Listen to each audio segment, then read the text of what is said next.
2 கொரிந்தியர் 6:16 பாருங்கள். நான் அவர்கள் மத்தியில் வாசம் பண்ணுவேன், நான் அவர்கள் மத்தியில் உலாவுவேன்.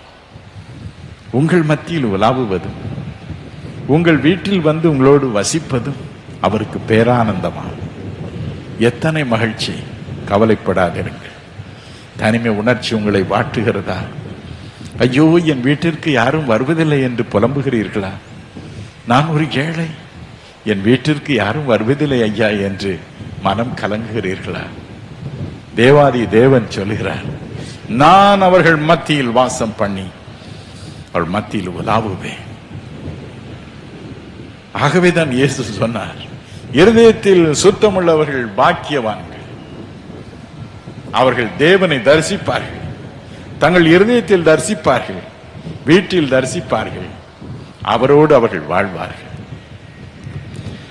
இந்தியாவின் ஜனாதிபதியாக இருந்தவர்களுள் அறிவு களஞ்சியம், ஞானத்தின் உறைவிடம் என்று போற்ற பெற்றவர் டாக்டர் எஸ் ராதாகிருஷ்ணன் அவர்கள்.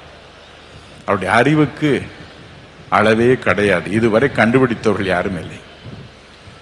ஒரு விசை அவர் ஜெர்மனி நாட்டிற்கு போயிருந்தார். பெரிய வரவேற்பு அவர் கொடுத்தார், பெரிய விருந்து கொடுத்தார். எல்லாம் முடிந்து தன்னுடைய அறைக்கு திரும்பினார். அப்பொழுது நமது நாட்டின் பிரதிநிதியாக, அம்பாசிடராக அங்கு ஒரு தமிழர் இருந்தார். அவர் ஜனாதிபதியை பார்த்து கேட்டார், ஐயா, எல்லாம் சரியா இருக்கிறதா? இன்னும் ஏதாவது உங்களுக்கு வேண்டுமா என்று. ஜனாதிபதி இந்த பக்கம் அந்த பக்கம் பார்த்தார், யாரும் இல்லை என்று கண்டுகொண்டார். அவரை பார்த்து சொன்னார், டேய், என்னடா சாப்பிட்ட மாதிரியே இல்லையடா, கொஞ்சம் சாம்பார் வச்சு கொண்டாயண்டா.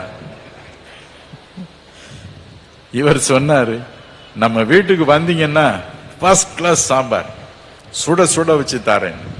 அட படுபாவி, நான் இப்ப ஜனாதிபதிடா, நான் இப்ப வர முடியுமா? அப்படி நீயே வச்சுக்கொண்டா நான் சாப்பிடுறேன் என்று சொன்னார். அவர் ஜெர்மனியை விட்டு கிளம்பும் வரைக்கும் தினமும் சாப்பிட்டதெல்லாம் சாம்பார் தான். என் அருமை ரட்சகரும் அப்படித்தான் சொல்கிறார். என் அன்பு பிள்ளைகளே, நான் உங்களோடு இருக்கட்டும், உங்கள் வீட்டில் நான் இருக்கட்டும், உங்கள் குடும்பத்தில் ஒரு அங்கத்தினனாக நான் இருக்கட்டும். நீங்கள் என்னை பார்க்க வேண்டும், நீங்கள் என்னை தரிசிக்க வேண்டும். அன்பு, அன்பு